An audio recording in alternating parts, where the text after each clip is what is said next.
I'd like to wish a warm welcome to the Epileptic Hillbillys.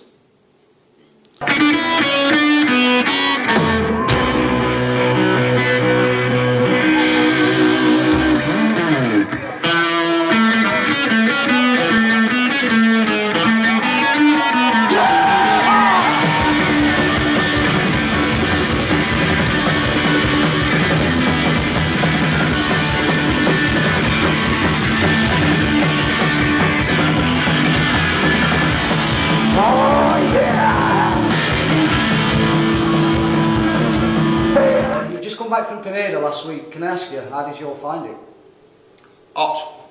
Very hot. Very hot. Too hot. Too hot. Too hot. No tea. They don't do tea. No, they don't do tea. They don't do proper milk. It's a lovely place, but they don't do Yorkshire tea. Disappointment, that for me personally. And when Adams fetches milk bike, it's usually been robbed off a tramp in a skip because we poured it out and it was more like cottage cheese. Yeah, that was my bad. That was one of many. Not good for your diet. Not good for your diet, Billy, was it? No. How did you find it, Billy? I loved it. Absolutely brilliant. Hot.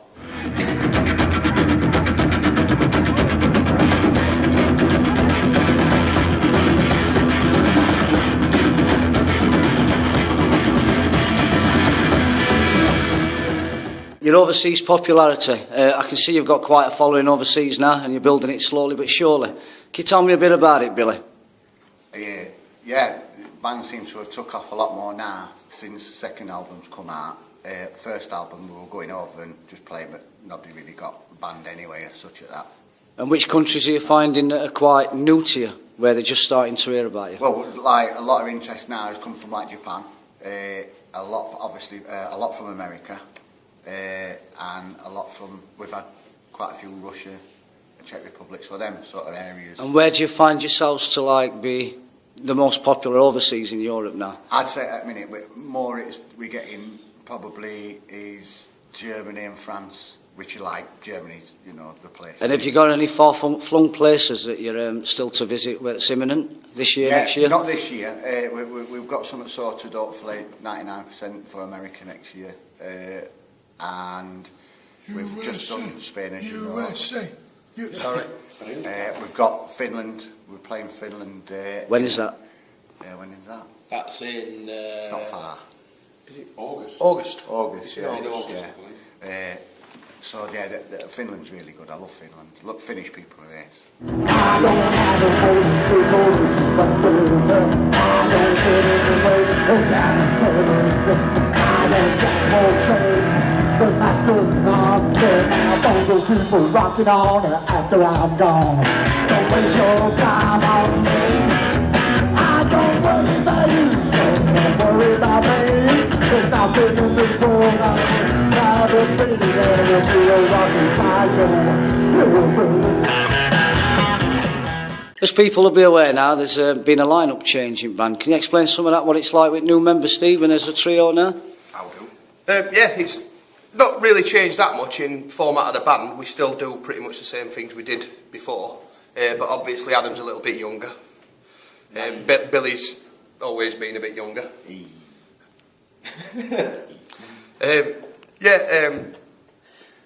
I think he just brought a little bit more energy, really. I think to backline. So it's working well. Yeah, we've come out at traps at a decent pace. I think we'll be. And no one's got it yet. Along, Is that right? No one's got it yet. No one's got it. No, nobody's got it. Precisely. Well, I'm looking at you now. Yeah, I mean, this time yet, isn't it? You know, there's been times. It's been close. It's been really close. Here we go. There it is. Drummer's seat. Yeah. I'm cruising down the road in my V8 I'm gonna get some moonshine from my Uncle Joe's. We're gonna have a hold down at Molly's shack. Gonna take myself to silly for flat on my back. So did the hillbilly rock, hillbilly roll.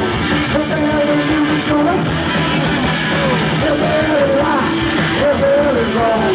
Hillbilly music's gonna take my soul. And obviously, Adam, you're the new band member. Can you tell us all a bit about your background and how you managed to work yourself into the band? Yeah, I started off playing in a younger band that supported the Hillbillys. Obviously, as a rent boy. Yeah, started off as a rent boy. That was in the early 2000s. Still dabble in that occasionally. But since then, became friends with Billy and Steve. Not my thing. Became acquainted. I knew of Billy and Steve, and basically managed to kiss arse enough to begin a long shot opportunity, and it's working all right. And how have you found it in your first initial gigs that you've played with him? Terrifying. Have you? Terrifying. I'd long gone, I thought, were days for me for getting nervous about playing drums in front of people, but we played for Joe's anniversary party. That was amazing, and Pineda, that was just phenomenal. You met a lot of people, haven't you? Yeah, and it's strange. It's no respect to any other band I've played in, but to have people screaming back song lyrics to you and stuff like that, and actual pits, and compared to a quite stagnant room that you can find, that's insane. I love it. I really do love it. Steve, I'm sure everyone will have noticed now that you've changed instruments. Can you tell us why, how and how you're finding it?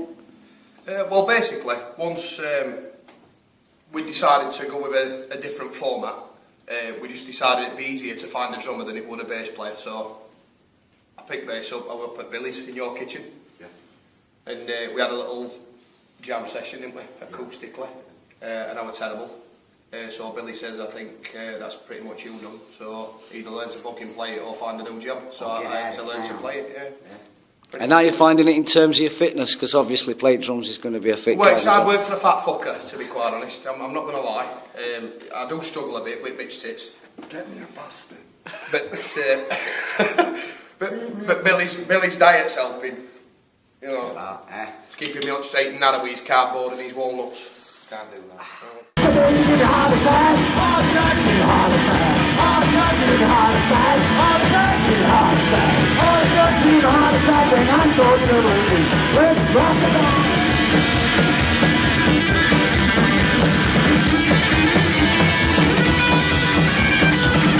I'm sure everyone is aware as well, Billy, that you've been ill this year and last year. How are you finding coming back and playing live and you're practising and just basically getting back into the swing of it after your illness? I've got lazy because I sit down now when I'm playing. But I must admit, no, it's brilliant. Absolutely spot on. Did you have any nerves at your first gig back as regards your fitness? Just the doctor saying take it easy, and if you kilo it's tough. And just to take it as it comes. But so I was a bit nervous about that. But obviously, as gigs have gone on and rehearsals have gone on, and you get more confident and what have you. So yeah, things are getting better all the time. Not 100%, but I'm getting there now. And obviously you're still attention seeking for, you know. But this is it, even when I'm fully healed, you know, and there's no wrong with me, I will still play on it. Hey, listen, I carry my own mic. So he's taking over. That's that, yeah. You've had a couple of CD album releases now, released on Western Star Records. What exactly is the deal going on there with Western Star and Epileptic Hillbillys? It's just that I think it were a formula that worked straight away. I went down with me other band Chills and really hit it off with Alan, like, and sort of thought this is man to work for. Like, we became friends, and obviously when Hillbillys got together, we went down because we were a place to go really, and I must say it's been a good relationship in a sense of you know. I think we found it easy to work together, don't we? Yeah, he knows us and we know him, and to be honest, like I teach him a lot because he's a bit wet behind the ears, and to be honest, I've shown him most of it. He knows Alan Wilson. Yeah, the thing is with Alan, he'll watch this and he'll understand that, like, before me, his recordings were alright, but I've shown him how to tweak a few things, and I've shown him a few chords, and he seems to have got a lot better. So for that in itself, it's been worth it. For Alan, more so. Mutually beneficial. Well, mainly for Alan, not for me. I know it all. I mean, his harmonies as well, because his singing's not been up to scratch of late, has it? You know what I mean? If you hear him singing that, it's a bit throaty. Yeah. But I must admit, he's alright. Yeah.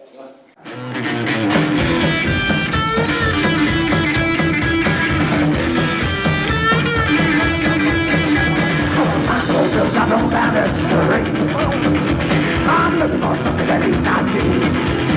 Well, baby, don't sleep on the hold you tight. Cause I'm gonna do your love tonight. Come on, come on, yeah. We'll say your goodbye. Watch me hear me.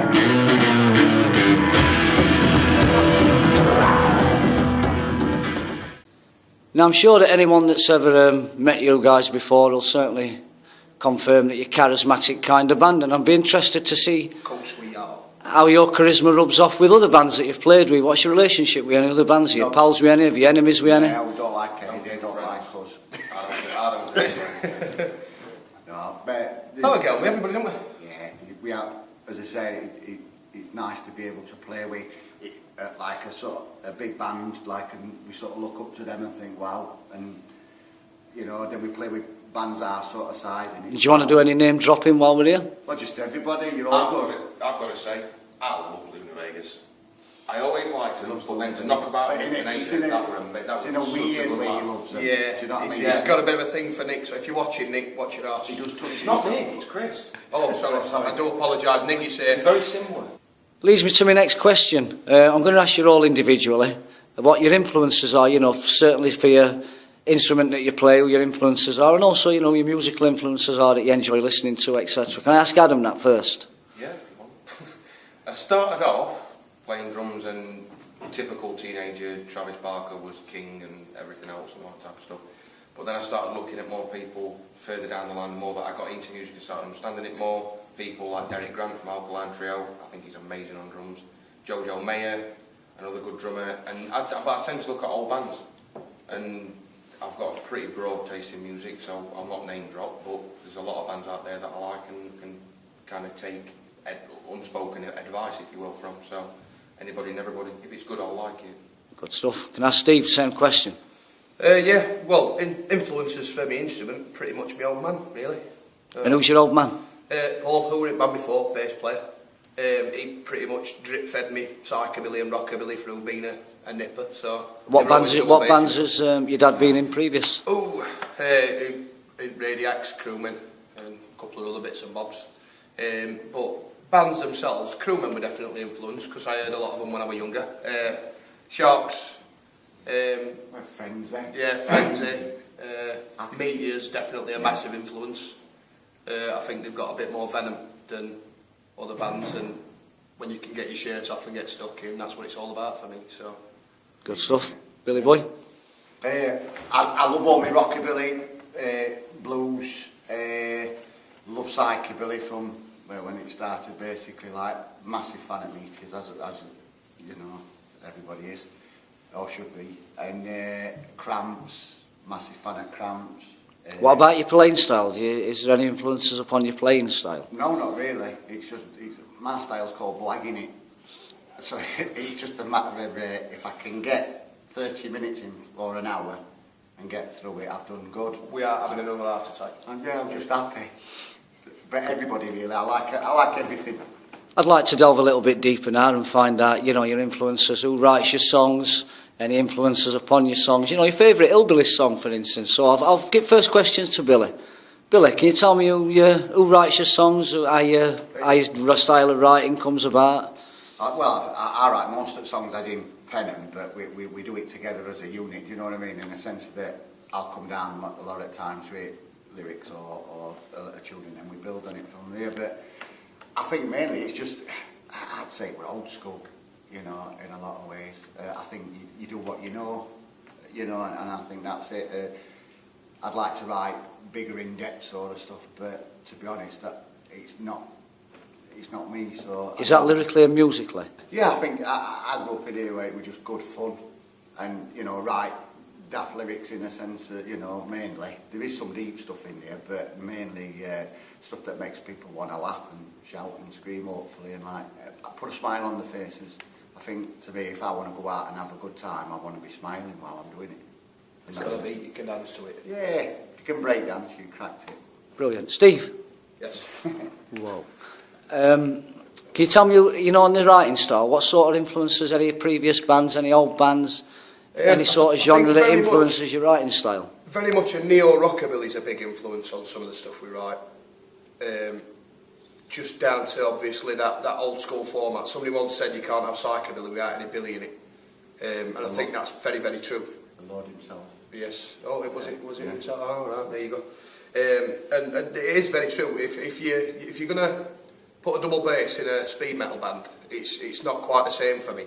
And that's not to take it away from anybody else. I think there's some good bands out there that are slightly different to how we are, but I think that formula works, and it's worked since 1981, so why change it? If it's not broke, don't fix it. Fair enough, fair enough. Adam? Hello. Seeing as you're the new Hillbillys member, I'm sure you've got your own favourite tunes before you became a band member, but as regards playing them and listening to them, which would you say is your favourite Epileptic Hillbillys tune? 3 favourite songs to play would be Hillbilly Stomp, Stranglehold, I'm Gonna Find a Way.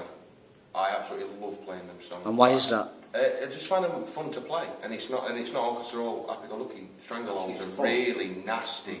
Yeah, that's an aggressive song, and for some reason it gets that kind of out of me, and it's a good way to kind of just beat Want to get your shirt off, son, aren't you? Yeah, I want to get my some shirt off ass. and beat the shit out of Some them ass. until they stop. But I started off as a fan, so as much as a fan. That must be a little bit odd then, Adam, the fact that you started off listening to the Hillbillys as a fan and then obviously you're now a band member. Yeah, it was really odd. And like when the first few practices we had, whenever you play something, they'd be like, oh God, Hillbillies play. Oh yeah, yeah, of course you do. And saying that it's a we instead of you two should play that gig, that'd be really, really good. That it's really it's alien being in it. It's the best thing ever, but it is odd at times. Sometimes I'm a bit. I exclude myself. But as long as you behave yourself, you know. Yeah, and keep quiet. Yeah.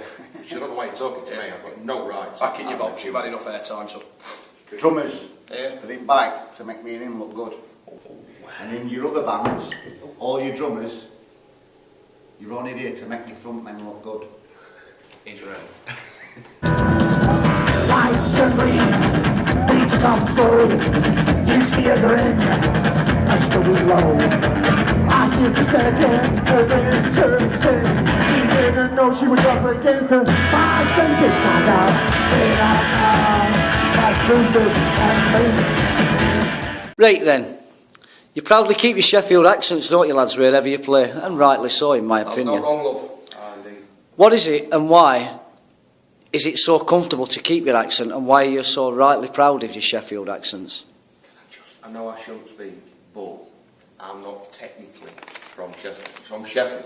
My family is, but I'm from that one down road with little Bent Church bit, but it does rub off. What he's trying to say is, he's a bit of an outsider.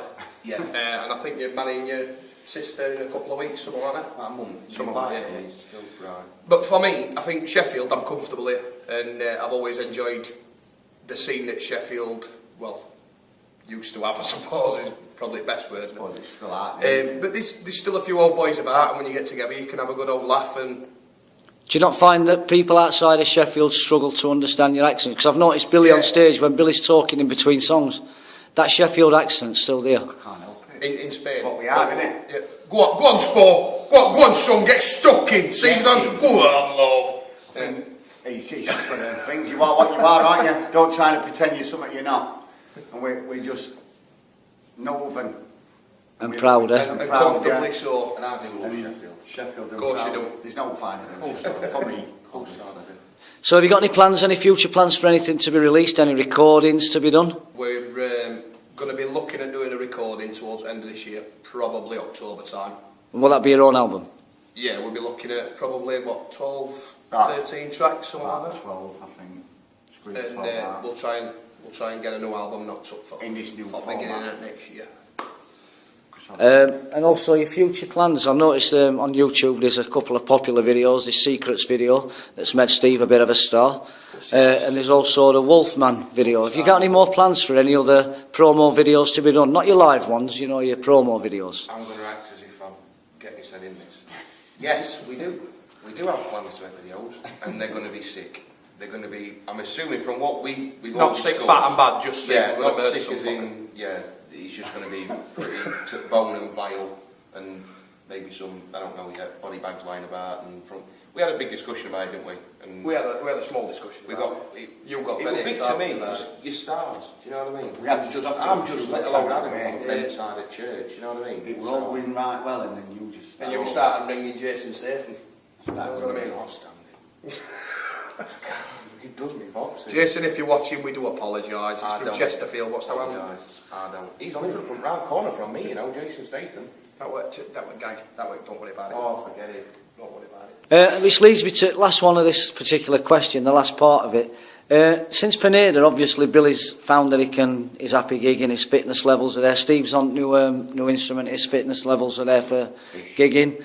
Adam's should be fit as a fiddle, he's like a whippersnapper, so he should be fine. So your future gigs, have you got any more, now you're rolling, have you got any more plans this year, 2013, for any more gigs? We've got Super Duper Bedlam, love playing Bedlam for Bedlam people. We've got Finland, as I said. There's a couple more in pipeline. Have I missed any out anyway? But we've got lots. You notoriously normally have one on Halloween. Have you got anything happening Halloween this year? We've been offered a couple of gigs on Halloween, but I haven't really chased them back up, but we will. But he's been offered loads and loads of gigs, but it's actually been to a point where you've got to cut your cloth accordingly, in a sense of like doing too much might have a detrimental effect, so basically just doing bits at a time and building up on that. Not just with me and getting fit, but it's... Obviously, fat kid's got to look big violin. He's got to, shed a few pounds and he's got to learn how to, play, pick up sticks. Yeah. Backwards. And is there any plans for 2014? Have you got? I know it's a while away yet, but... Absolutely. No, we've already got, I'd say, a good, just say a lot of gigs already in. You mentioned America for next year as well, is that right, in the States? On that. That's definitely, it's just down to us, like, crossing T's and dotting I's, hopefully, and everything coming out all right. But as it stands at the minute, it's 99%, hopefully Germany and stuff, and, general run at Mill Europe, England. But we've got loads. It's just a matter of sitting down and sorting it out. Give me a heart attack. You give me a heart attack. You give me a heart attack when I throw devil. You give me a heart attack. You give me a heart attack. You give me a heart attack. You give me a heart attack. You give me a heart attack when I throw heart attack, boy. Right, and we've got the typical smash hits style questions now for you boys. I just want to ask you the first one. Your best gig and why? Adam. For me, I've only played two, but I think the first time walking on stage were at Joe's 25th anniversary. You were Joe and Dwayne, yeah. And that were just scary but amazing at the same time. It was such a weird feeling to know that it's kind of balls on table, I don't like it, lump it, you just get on with it now, there's nothing you can do, there's to just crack on. That were an amazing gig. Fantastic. Really, really Steve, your best gig and why? We had a gig once in Germany. We played on Saturday, I think Coffee Nails played on Friday, so we went and had a drink with them. And with Lonesome and that, went it? Yeah, that's right, with Lonesome. And they played Myra Hindley and dedicated it to Sheffield boys, Saddleworth massive. It was good, it was a good gig that, wasn't it? Yeah, very good, very good. Love Coffee Nails. Got to have a dance and have a few beers, didn't we? And really Some enjoyed naughty that. frolics abound. Yeah. Billy boy, your best gig, mate, and why? Do you know, I haven't got a best one. I just like all gigs, whether it be small or big gigs, I just like gigging. And I think that even if you play better at one gig and not at other, it's still a good gig, if people enjoy it and loved it. So I like them all. Fantastic. And this is a question for you all to get your thinking caps on with. If you could have been in any band, past or present, not psychobilly or rockabilly, which band would it have been? I'll be cliche and say Rancid would have been awesome, but probably Alkaline Trio. And what instrument would you have played in that one? Drum. It's got to be drumming. It'd just be a laugh. And it means I'd actually be good at what I did. It should be quite novel. I'd know what I was doing. Just make my line. Steve? I'd probably have liked to have been in Squeeze, and I'd like to have either played guitar or done Jules Holland bit on piano, because I thought Glenn Tilbrook were shit up. Bill? Motorhead. Just knocking balls out rock and roll, aren't they? Would you have grown your hair especially for that? Well, sides. And beard, obviously. Yeah, out of the ears and in all down here. Yeah. And final question, I'm sure you're gagging for a cup of tea and a fag, lads. So, Well, some of us are gagging for the fag. Yeah, you can't do that. That's a bit harsh that you said that. It's bad for you. Think about what you're saying. Adam, I'll start with you. I'll just a quick sentence, and to sum it all up, tell me what your meaning of life is. My meaning of life would be to gain as much knowledge as possible and channel it into building your own vegetable patch. Good answer. Steve? Live it, love it, and enjoy it, because you only get one go round block. Carrots. Bill? Lots of carrots. Enjoy yourself. Always try to do things with a smile on your face and be nice to each other. Good stuff. So thank you, lads. I hope you have a successful rest of 2013 and an even more successful 2014. Thanks very much. Now, piss off. Hang on. That one. Don't matter. We'll use this camera. No, that one. That one's gone off. That one's gone. No, that one. Yes, you. Take good care of yourself and each other. Just leave that on and keep them sat. What's up? Is it something I said? You can tell when you walked in there was something on your mind. Got a name, man. I'm going to get you are. And he's man. And I'm just heaving now. You know he's fucking mad. Say fucking nutter. Out there, 20 men, one fucking left up the lot then. You fucking looking out. Actually, we must shoot it on. Andy Lee in the studio at 99, 48, I hate that. Every October it always tastes of Rocktober. Let's see in your house. It's Cocktober. Rocktober.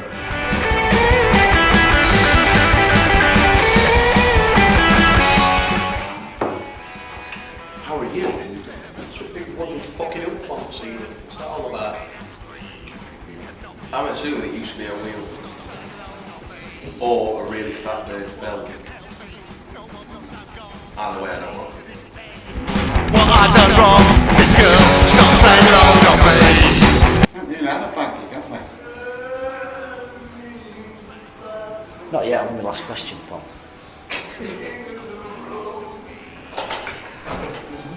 Hey. Great good song. Worst thing in mine. With these? Yeah, not several of these, just that. Oh. Don't pull anybody else down.